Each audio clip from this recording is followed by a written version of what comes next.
esta lección veremos los atributos, pero no nos referimos a aquellas variables que se crean para que la clase pueda guardar datos. Es otro concepto. Entonces aprenderemos qué es un atributo, cómo crear una clase para atributos y también el uso del atributo. ¿Qué tal amigos de YouTube? Bienvenidos a esta lección en la cual vamos a seguir aprendiendo más acerca de C Sharp. Y en esta ocasión vamos a hablar de los atributos. Los atributos de alguna manera ya los hemos estado utilizando, aunque no los habíamos visto a fondo ni sabíamos cómo poderlos crear nosotros mismos. ¿Cuándo los utilizamos?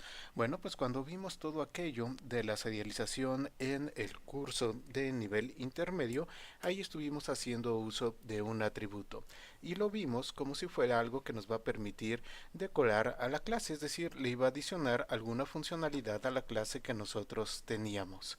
Bueno, en esta ocasión vamos a ver los atributos de una manera más formal y más a fondo. Los atributos en realidad son clases y estas clases solamente van a tener una funcionalidad que se lleva a cabo cuando tenemos un cliente que hace uso de ellas. ¿Quién va a ser ese cliente?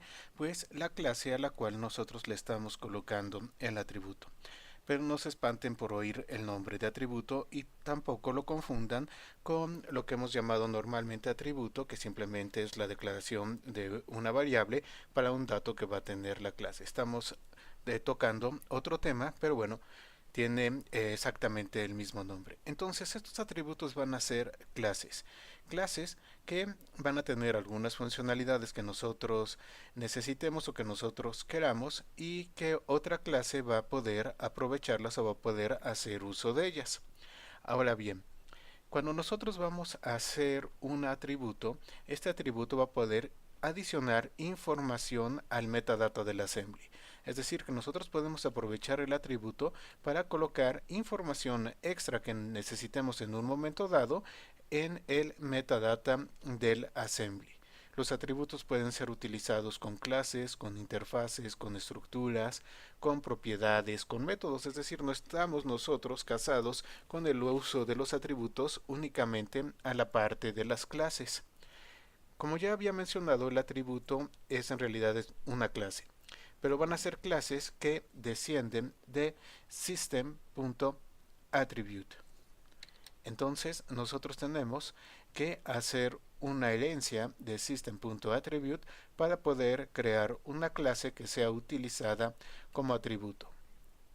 Bueno, ¿qué atributos son los que se utilizan más comúnmente? Bueno, tenemos CLS compliant, obsolete, serializable. Este ya lo vimos, recuerdan en el curso de C# nivel intermedio, y también para decir que no va a ser serializable. Bueno, acá tenemos CLS compliant. ¿Esto para qué nos va a servir? Bueno, nos sirve para indicar que el código que tenemos a continuación debe de cumplir con todos los requerimientos del CLS. Si no lo hiciera, entonces vamos a obtener un warning, vamos a obtener un mensaje de advertencia en el compilador. Obsolete nos va a servir para poder indicar que nosotros tenemos un código que es obsoleto. Es decir, que digamos que tenemos una versión de una clase y de repente, bueno, tenemos una versión mejor, una versión más actualizada. Entonces, en lugar de simplemente tomar la clase anterior, seleccionarla y borrarla y quedarnos con la parte actualizada, podemos hacer uso de obsolete para indicar que el uso de esa clase pues ya ha sido depreciado, es una clase obsoleta. ¿Esto para qué nos va a servir? Bueno, nos va a servir para poder conservar el código antiguo y de alguna manera mantener compatibilidad con versiones anteriores del software que haga uso de ese código y aparte poder indicar a cualquier programador que intente hacer algo nuevo con ese código que ese código ya está obsoleto y que mejor conviene cambiar a la clase nueva. Bueno, el compilador de por sí ya está listo para poder encontrar los atributos cuando nosotros los colocamos en el código y desde luego actuar dependiendo de lo que sea que esté presentando ese atributo. Algo que tienen que saber es que los atributos van a tener un nombre corto y un nombre largo. Todos los atributos van a finalizar con la palabra attribute. Sin embargo, nosotros podemos utilizar el nombre corto, que es la parte que tenemos antes. Por ejemplo, en el atributo para serializable, el nombre largo que tiene es serializable attribute y el nombre que nosotros utilizamos comúnmente es únicamente serializable, es decir, le quitamos el attribute y usamos únicamente el nombre, pero bueno, podríamos utilizar cualquiera de los dos y el resultado es exactamente el mismo. Entonces, no se les olvide, cuando creen un atributo, coloquen la palabra attribute al final. Y lo que sea antes de attribute es lo que vamos a conocer como el nombre corto de ese atributo. Ahora bien, el atributo puede o no recibir parámetros. Recuerden que al fin y al cabo el atributo no es otra cosa más que una clase. Entonces puede o no recibir parámetros dependiendo de los constructores que nosotros coloquemos. Ahora bien, ya tenemos un poco de teoría, ya vimos qué es lo que está sucediendo ahí. ¿Qué les parece si empezamos a crear un proyecto? Entonces, por favor, creen un proyecto nuevo. Yo le he llamado atributos 01 y vamos a empezar a trabajar con él. Lo primero que vamos a hacer es adicionar un par de clases. Vamos a adicionar nuestra clase que se llama datos attribute, es decir, vamos a crear nuestra clase para atributo y posteriormente vamos a hacer una clase, un par de clases que, bueno, podamos trabajar con este atributo que vamos a hacer. Entonces aquí tengo yo mi clase. A la clase le he llamado datos attribute. Recuerden, tenemos que colocar attribute y el nombre corto va a ser datos. Ahora bien, aquí puntos importantes. El primer punto importante es que los atributos que nosotros vamos a crear tienen que tener acceso público. Segundo punto muy importante. Los atributos que vamos a crear tienen que ser clases selladas. Entonces hacemos uso de sealed. Aquí está. Entonces tiene que ser una clase sellada. Y luego, bueno, desde luego tenemos que hacer la herencia de system.attribute. Ya que tenemos esto, bueno, en el interior entonces empezamos a crear todo lo necesario. ¿Qué es lo que estoy colocando acá? Bueno, vamos a colocar pues una variable dato de tipo cadena. Luego le he colocado su propiedad a dato para que podamos obtenerla y también asignarle un valor. Este valor nosotros lo vamos a ver reflejado en el assembly. Recuerden que el atributo nos puede servir para colocar información en el assembly si es que así nosotros lo necesitamos. Bueno, ya que tenemos esto, entonces vamos a colocar dos constructores. Un constructor de default que no tiene absolutamente nada y luego también vamos a colocar un constructor en el cual estamos recibiendo un parámetro que es dato. Ya con esto podemos experimentar con el uso de nuestro atributo cuando no tenemos ningún parámetro que pasar al constructor y cuando tenemos uno. Ahora, algo que les voy a comentar, aunque en este momento no lo vamos a utilizar, es que el atributo puede tener objetivos, es decir, podemos nosotros indicar solamente en qué elementos se puede utilizar. Yo puedo crear mi atributo y decir, a mí me interesa que ese atributo únicamente se pueda utilizar en las clases.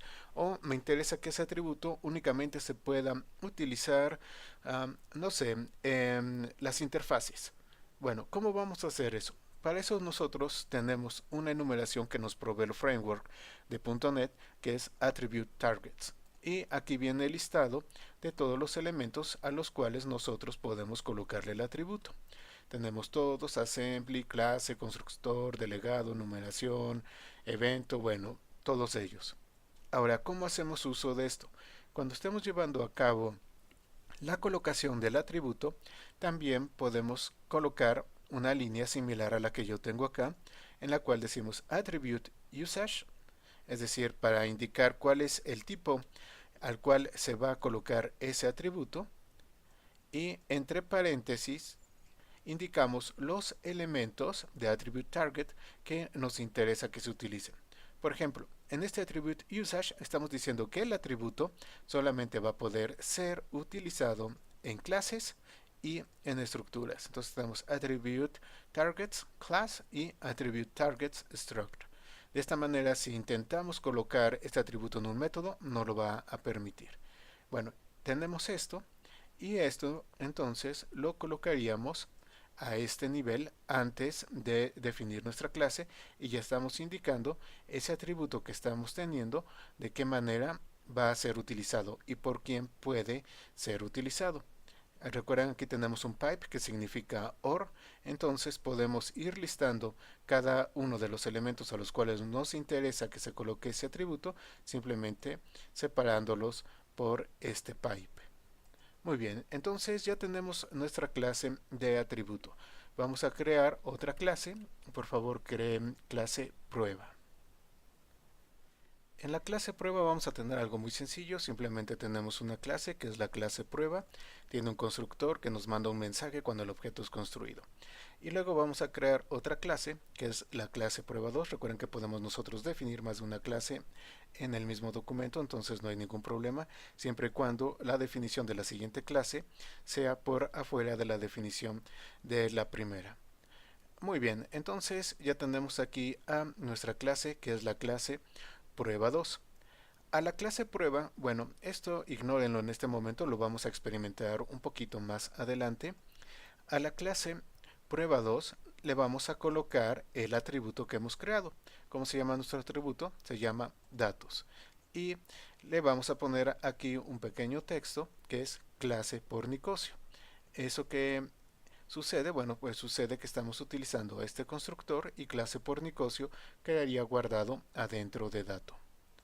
Muy bien, entonces tenemos prueba, que es normal, sin ningún atributo, y prueba 2, que tiene el atributo que nosotros hemos creado. Vamos de regreso a Program, y aquí en Program simplemente estoy creando prueba, mi prueba es igual a new de prueba, y luego tengo prueba 2, mi prueba 2 es igual a new de prueba 2.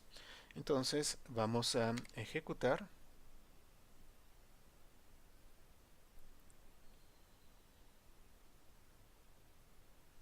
Aquí tenemos versión 1 y versión 2. Y parece que no ha pasado nada, no ha sucedido nada. Es como si el atributo realmente no hubiera hecho nada. Pero bueno, vamos a observar el interior del assembly para ver qué es lo que pasó ahí. Pues ya estamos aquí en la herramienta de disassembly. Recuerden, esta herramienta la vimos también en el curso de C# intermedio, entonces si no saben cómo obtenerla o cómo colocarla, por favor busquen la lección, ahí se explica cómo hacerlo. Bueno, entonces estoy viendo el assembly de la aplicación que acabamos de compilar. Aquí tenemos a prueba y tenemos también a prueba 2. Recuerden que prueba 2 es aquella clase a la cual le colocamos el atributo. Y ya podemos ver acá que tenemos información referente al atributo. Vean la diferencia. Aquí tenemos class, private, auto, ANSI y todo lo demás. Y aquí tenemos custom instance. Vean, aparte de lo propio de la clase tenemos custom instance, atributo 01.datosAttribute y ¿qué tenemos acá? Clase por Nicosio. Vamos a abrirlo para que veamos esto. Y aquí está el mensaje que nosotros colocamos, clase por Nicosio. Entonces de esta manera hemos usado el atributo para poder adicionar información en el assembly. Muy bien, entonces ya vimos que el atributo coloca información en el assembly. Ahora vamos a llevar a cabo un poquito de experimentos con la parte de los atributos que ya nos provee el framework de por sí. Vamos a ver primero obsolete. Recuerden que este nos sirve para indicar que la clase que tenemos a continuación o el método que tenemos a continuación o lo que sea ya está obsoleto. Entonces nosotros tenemos nuestra clase prueba y una versión mejorada que se llama prueba 2 y queremos que los programadores ya no hagan uso de prueba, sino que utilicen prueba 2.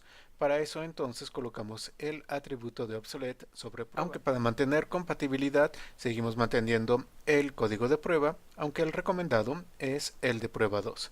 Bueno, ¿qué sucede si coloco obsolete? Vámonos aquí a Program y vean qué está pasando. Donde tengo yo la parte de prueba me está marcando un warning, me está marcando una advertencia. ¿Y qué veo ahí? Me dice cprueba está obsoleto. Entonces, aunque yo pueda utilizar cprueba, compilar y va a ejecutar la aplicación, en el momento en el cual yo intento utilizarla, me está diciendo está obsoleto. Bueno, habíamos visto que nosotros podemos colocar también parámetros. Entonces, voy a comentar este.